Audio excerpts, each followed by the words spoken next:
আমার শাশুড়ি রোজ রাতে চুরি করে খাবার খায়, একদিন দুই দিন যদি হতো তাহলে ব্যাপারটা স্বাভাবিক ছিল, কিন্তু প্রতি রাতে যখন খেত বিষয়টা আমাকে ভাবালো। আমার নাম ইতু, আমি এই খন্দকার বাড়িতে বউ হয়ে এসেছি প্রায় 7 দিন হলো, কিন্তু বিয়ের তৃতীয় দিন থেকে দেখতেছি আমার শাশুড়ি রোজ রাতে চুরি করে ফ্রিজ খুলে খাবার খায়। আবার বারবার চারদিকে দেখছেন যে তাকে কেউ দেখছে কিনা। আমি দেখে মুচকি হাসলাম আর চলে গেলাম, কিন্তু পরের দিনও দেখলাম একই ঘটনা। এভাবে 4 দিন হয়ে গেল, দেখি উনি রাতে শুধু লুকিয়ে লুকিয়ে খাবার খাচ্ছে, অথচ উনি তো সবার সাথে বসে পেট ভরে ভাত খায়। মনের মধ্যে অনেক প্রশ্ন জেগে উঠলো, তাই অত কিছু না ভেবে ভাবলাম যে শাশুড়িমাকে সরাসরি জিজ্ঞাসা করবো যে উনি কেন এমন করে। আর মানুষের তো ক্ষুধা লাগতেই পারে, তাই বলে এইভাবে লুকিয়ে খাবার খাওয়ার কি আছে। দিনগুলো বেশ ভালোই যাচ্ছিল, তবে সেই রাতের দৃশ্যটা আমার মনে খুব খটকা লাগছিল। অবশেষে এই কথাটা আমার বড় জায়ের কাছে বলেই ফেললাম। ভাবি আমার কথা শুনে মুচকি হেসে একটা দীর্ঘশ্বাস ফেলে বলল, ওটা আসলে খাওয়ার জন্য না ইতু, আমার শাশুড়ি একটা অসুখ আছে, ওটা বাইরে থেকে বোঝা যায় না। ডাক্তাররা বলছে এটা নাকি ফুড অ্যানজাইটি, মানে খাবার শেষ হয়ে যাবে এই ভয়ে লুকিয়ে লুকিয়ে খাবার খেয়ে ফেলে। অথচ উনি কিন্তু আসলে কিছুই খান না,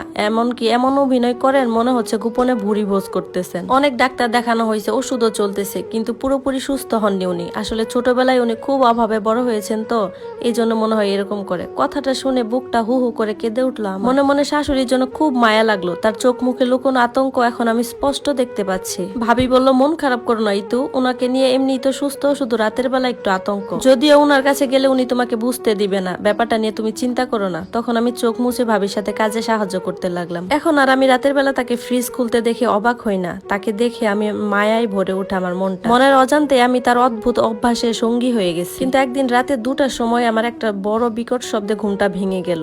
চুপি চুপি রান্নাঘরের দিকে এগিয়ে গেলাম, গিয়ে দেখলাম ফ্রিজের দরজাটা খোলা, ফ্রিজের আলোয় চারদিক ছড়িয়ে পড়ছে। তবে আজকের দৃশ্যটা অন্য দিনের চেয়ে একটু ভিন্ন। আমার গা ছমছম করতে শুরু করলো। শাশুড়ি মা আজকে ফ্রিজ থেকে খাবার বের করে খাবার খাচ্ছেন না, বরং ফ্রিজটা সরিয়ে হাত দিয়ে পিছন থেকে ঠেলে কিছু একটা বের করার চেষ্টা করছেন। আমি চুপ করে দাঁড়িয়ে সব দেখতেছিলাম। তার চোখে মুখে এক ধরনের আতঙ্ক আর চরম ব্যস্ততা বোঝা যাচ্ছিল। কিছুক্ষণ পর উনি ফ্রিজটা সরিয়ে একটা গহ্বরের মতো জায়গা বের করলেন। আমি চোখ কুচলে একটু একটু করে দেখতে পেলাম সেখান থেকে তিনি একটা টিনের বাক্স বের করলেন। বাক্সটা খুলতে খুলতে উনি কাঁপতেছিলেন। আমার তো নিঃশ্বাস বন্ধ হয়ে যাওয়ার অবস্থা। ভেতরে কোনো খাবার নয়, বরং এক টুকরা কাপড় যেটা শুকনো রক্তে ভেজা ছিল। একটা ছোট ছুরি ছিল মরিচা পড়া, আর একটা হচ্ছে কাগজপত্র। শাশুড়ি কাপড়ের টুকরোটা বুকে চেপে ধরে অদ্ভুত স্বরে কেঁদে উঠলেন। আমি কাউকে এই কথা বলিনি, আর বলতেও পারবো না। বুক ধরপড় করতে লাগলো। আমি জানি এখনই আমাকে সরে যেতে হবে, কিন্তু পা যেন মাটিতে জমে গেল। হঠাৎ শাশুড়ি আমার দিকে তাকালেন। ফ্রিজের আলোয় তার চোখগুলো অন্ধকারে জলজল করছিল।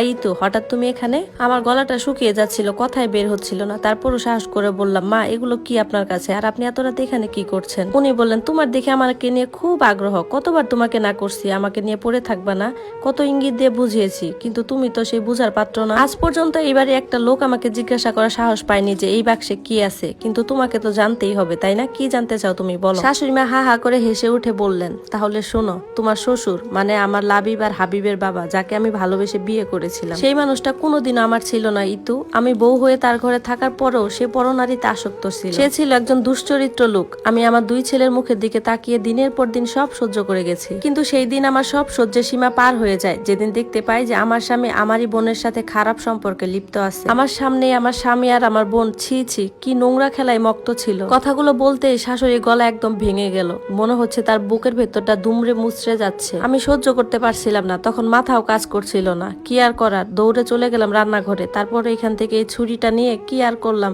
ওদের বুক বরাবর বসিয়ে দিলাম। ওদের সেই চিৎকারের আওয়াজ শুনলে আমার এখনো শান্তি লাগে। আমি তখন প্রশ্ন করলাম, কেউ কিছু জানতে পারেনি? না, কেউ কিছু জানতে পারেনি। তখন আমাদের বাড়ির কাজ চলছিল, আর এই রান্নাঘরের উপরে ওদেরকে আমি পুঁতে দিয়েছিলাম, ওদের উপর তুলে দিয়েছিলাম দেওয়াল। তখন থেকে প্রতি রাতে ভয় পেতাম যে যদি আমাকে ওরা আবার ঘুরে এসে আমার ক্ষতি করে, তাই ফ্রিজ, খাবার এসবের আড়ালে এসে রাতের বেলা ওদেরকে পাহারা দেই, যাতে ওরা ফিরে আসতে না পারে। এরপর উনি বললেন, এই ব্যাপারগুলো তো কেউ জানতো না, আজকে তো তুমি জেনে গেলে, তাহলে আমার কি হবে ইতু? পুলিশ আমাকে ধরে নিয়ে যাবে? না, সেটা তো আমি হতে দিব না। এই কথা বলে ওনার হাতে যে ছুরিটা ছিল সেটা উঁচিয়ে আমাকে মারার চেষ্টা করলেন। আমার উপর উনি ঝাঁপিয়ে পড়লেন। আমি তো আতঙ্কে চোখ বন্ধ করে মনে মনে ভাবলাম, আজকে মনে হয় আমার শেষ দিন। এর মধ্যেই দেখি আমার হাজবেন্ড সেখানে এসে হাজির। হাবিব তখন অনেক কষ্ট করে মায়ের হাত থেকে ছুরিটা সরাতেই ভাবিকে বলল, ভাবি তাড়াতাড়ি ইঞ্জেকশনটা দাও, ডাক্তার বলছে মায়ের যখন এরকম অবস্থা হবে তাড়াতাড়ি ইঞ্জেকশন দিয়ে দিতে। এরপর ভাবি এসে মাকে ইঞ্জেকশনটা দিয়ে দিলেন। মুহূর্তের মধ্যেই মা শান্ত হয়ে মাটিতে লুটিয়ে পড়লেন। আমার তো খুব ভয় হচ্ছিল, কি হচ্ছে কিছুই বুঝতে পারছিলাম না। হাবিব আমাকে জিজ্ঞাসা করলো, তুমি এত রাতে এখানে কি করছো? তখন আমি কাঁপতে কাঁপতে পুরো ঘটনা খুলে বললাম। পারলাম। তখন সে বলল, শোনো মা, ডাক্তার বলেছে মায়ের সিজোফ্রেনিয়া নামে একটা রোগ আছে। এটা এক ধরনের মানসিক রোগ, যেখানে মানুষ বাস্তব আর কল্পনার পার্থক্য করতে পারে না। মা যেগুলো বলেছে এগুলো সবই তার কল্পনা, এগুলোর একটাও সত্যি না। আসলে বাবা যখন অ্যাক্সিডেন্ট হয় এগুলো তো মানতে পারেনি। এরপর তার বোনেরও অ্যাক্সিডেন্ট হয়, যেটা তিনি কোনোভাবেই মানতে পারেনি। মা মনে মনে ভাবে যে বাবা নাকি মাকে ঠকিয়েছে। এসব কল্পনা করে করে নিজে শান্তি নেয়। এরপর আমি মনে মনে ভাবি যে মা তো আসলে দোষী নয়, আমার যতটা সম্ভব সবটা দিয়ে আমি আমার মায়ের সেবা করে তাকে সুস্থ করে তুলবো। সেদিন থেকে আমি আমার শাশুড়ি মায়ের দিকে নতুন চোখে তাকাতে শুরু করলাম। তার আচরণে এখন আর ভয়ের কিছু দেখি না, ওনাকে দেখে মায়া লাগে। এরপর দিন যায়, মাস যায়, ওনাকে ঠিক মতো ওষুধ খাওয়াচ্ছি, যত্ন নিচ্ছি, সবই করছি। এভাবেই আমার সংসার জীবনের 6 মাস কেটে যায়। একদিন আমি আর হাবিব একটা দাওয়াতে গেছিলাম। দাওয়াত থেকে ফিরতে অনেক রাত হয়েছে। ওই সময় নর্মালি বাসা সবাই ঘুমায়। আমি একটা এক্সট্রা চাবি দিয়ে ঘরে ঢুকলাম। ঘরে ঢুকতেই দেখি রান্নাঘরে ফ্রিজটা সরানো।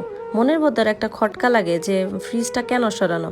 আর আজকে যতটুকু দেখলাম এতে মনে হলো যে শাশুড়ি মা যদি সরায় তাহলে মানে এতটুকু সরায় না, অন্যরকম আছে। ফ্রিজের গোড়ায় গিয়ে দেখি একটা ছোট্ট নকশা করা কাঠের বাক্স। আমি কিছু আর না ভেবে বাক্সটা নিয়ে রুমে চলে যাই।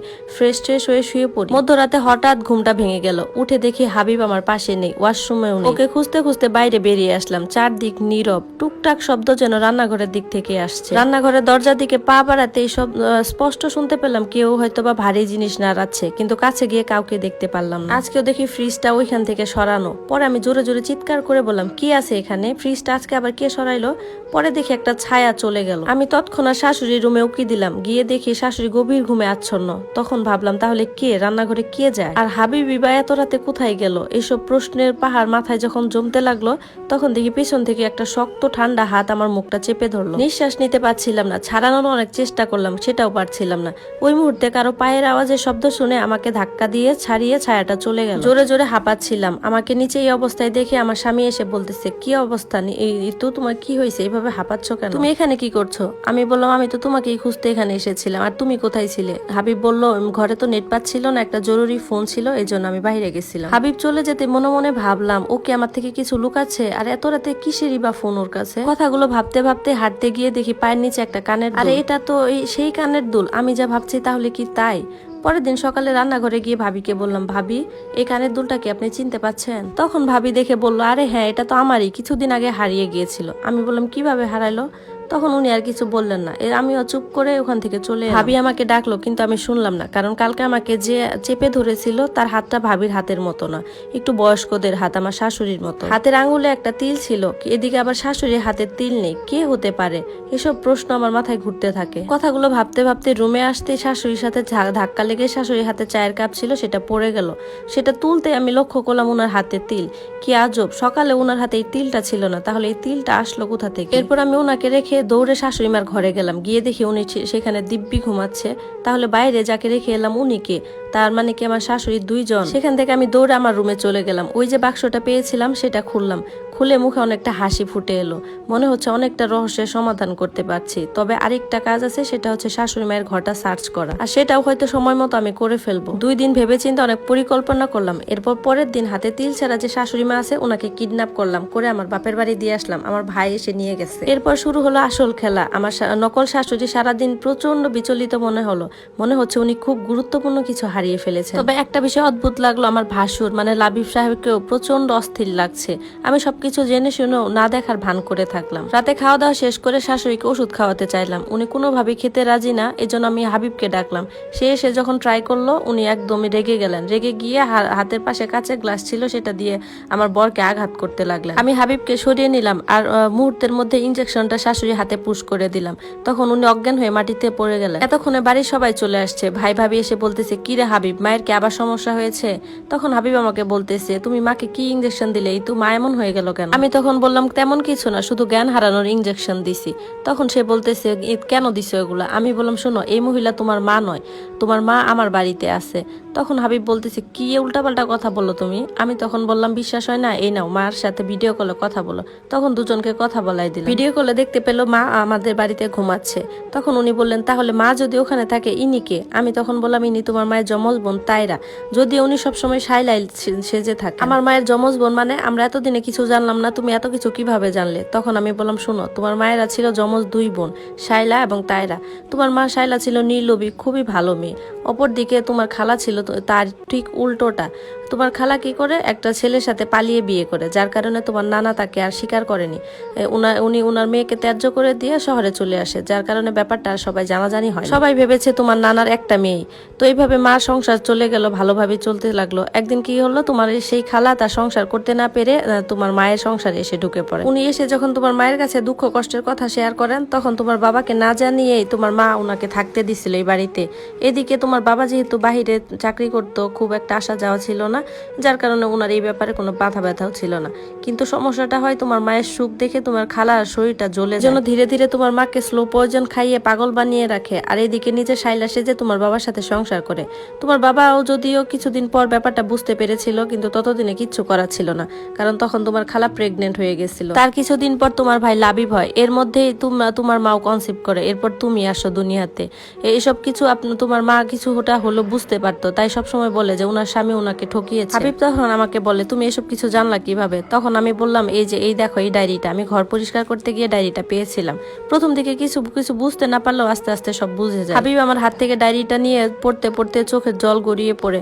তখন সে আরো জানতে পারে যে তার সেই খালার ছেলে আর কেউ না, তার বড় ভাই লাবিব। হাবিব এতদিনে সব বুঝতে পারে যে কেন তার মাঝে মাঝে মনে হতো যে তার মা তাকে বেশি ভালোবাসে, আবার অনেক সময় মনে হতো তার মা লাবিবকে বেশি ভালোবাসে। এটাও বুঝতে পারে যে তার বড় ভাই কেন তার সাথে সবসময় হিংসা করতো। সবকিছু জেনে যখন আমাকে কিছু বলতে চায় হাবিব, তখনই তার বড় ভাই তার মাথায় পিস্তল ঠেকিয়ে বলে, এখন যেহেতু সবকিছু জেনে গেছিস, তাহলে আজকেই তোর শেষ দিন। আর এই তোর কাছে যে কাঠের বাক্সটা আছে সেটা আমাকে এক্ষুনি এনে দে। আমিও চুপচাপ করে রুম থেকে কাঠের বাক্সটা এনে তার হাতে দিলাম।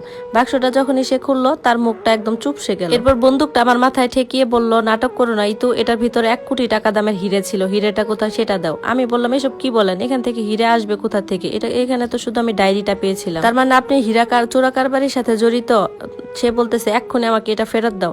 আমি বললাম, না দিলে কি করবেন? সে বলে, তোমার সাথে যে কি খারাপ ঘটতে যাচ্ছে সেটা তুমি কল্পনাও করতে পারবে না। তখন হাবিব চিৎকার করে বলল, সি ভাইয়া সি, তুই এত নিচু নামতে পারিস? তখন সে বলল, এই তুই চুপ কর, এখনই কিন্তু তোকে এখানে পুঁতে ফেলবো। তখন আমি বললাম, সেটা আর সম্ভব না ভাইয়া, আপনার আর আপনার মায়ের খেলা এখানেই শেষ। আমার শাশুড়ি মাকে আপনারা খুব কষ্ট দিচ্ছেন, সেই সাথে মা আর ছেলে মিলে চুরাই কারবারিতে জড়িত, আপনাদের দুইজনের কঠিন শাস্তি হবে। তখন তিনি হেসে বললেন, কে শাস্তি দিবে? তোরা আমাকে শাস্তি দিবি? আমি তো তোদেরকে এখানেই পুঁতে ফেলবো।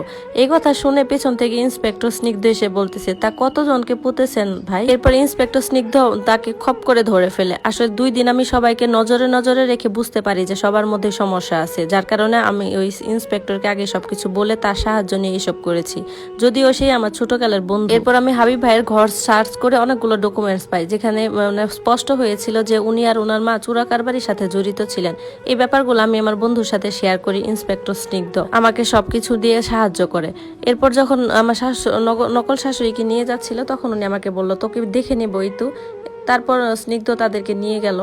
এটা দেখে আমার স্বামী খুব ভেঙে পড়ে যায়, ভাবিও দেখে কাঁদতে কাঁদতে নিজের রুমে চলে যায়। এরই মধ্যে আমার ভাই আমার শাশুড়িকে নিয়ে বাড়িতে আসে। এখন মা আর ছেলে দুজনকে জড়িয়ে ধরে কাঁদে। ওদের এই কান্না দেখে আমার মনটা প্রশান্তিতে ভরে যায়। এরপর আমার শাশুড়ি আর দেবরকে কোর্টে তোলা হয়, সেখানে প্রমাণিত হয় যে তারা চোরা কারবারি আর বিভিন্ন অপরাধের সাথে জড়িত, ওদেরকে শাস্তি দেওয়া হয়। এদিকে আমি আর আমার স্বামী শাশুড়ি মিলে অনেক দূরে চলে যাই ওদের থেকে। এরপর এক এক করে কেটে যায় কয়েকটি বছর। এখন আমাদের কোল জুড়ে এসেছে আমার একটা ছেলে আহাত। আমার শাশুড়ি ওর সাথে সারাদিন খেলে। প্রতিদিনের কাজকর্ম শেষ করে আমি আবার সেই মধ্যরাতে চলে যাই রান্নাঘরে। সেখান থেকে ফ্রিজটা সরিয়ে বাক্সটার ভিতরে খুলে দেখি সেই চিরকুটটা, যেখানে লেখা আছে, আমি আমার পরিবার নিয়ে সুখে থাকতে চাই। সেটা আবার ফ্রিজের পিছনে লুকিয়ে রেখে আমি আবার রুমে চলে আসি। আমার মুখে লুকিয়ে থাকে অদ্ভুত হাসি। আমার মনে পড়ে সেই দিনের কথা, যেদিন আমি প্রথম বাক্সটা পেয়েছিলাম। সেখানে লেখা ছিল বাক্সের ভিতরে একটা ছোট্ট চিরকুটে 1 কোটি টাকা হিরে চাই, আর পাশেই ছিল একটা হিরে। ব্যাপারটা আমার সন্দেহ লাগে, যার কারণে পুরো বাক্সটা আমি সার্চ করে পিছনে আরেকটা চিঠি পাই, যেখানে লেখা ছিল, বাক্সটা যার হাতে থাকবে সেই তার মালিক, সে যা চাইবে মধ্যরাতে একটা ছোট চিরকুটে যদি লিখে রাখে আর বাক্সটার ভিতরে, তাহলে সে পাবে। কিন্তু একটা শর্ত ছিল, সেটা হলো বাক্সটা রান্নাঘরে ফ্রিজের পিছনে রাখতে হবে। ব্যাপারটা প্রথমে বিশ্বাস হয়নি, তাই ট্রাই করলাম। সত্যি যাই চাইলাম তাই পেলাম। আলহামদুলিল্লাহ, এখন আমি আমার সংসার নিয়ে খুব সুখী। এই গোপন বাক্সের কথাটা শুধু আমার নকল শাশুড়ি মা জানতো, কিন্তু তাকে এই বাক্সের সাহায্যে সবকিছু ভুলিয়ে দিয়েছিলাম।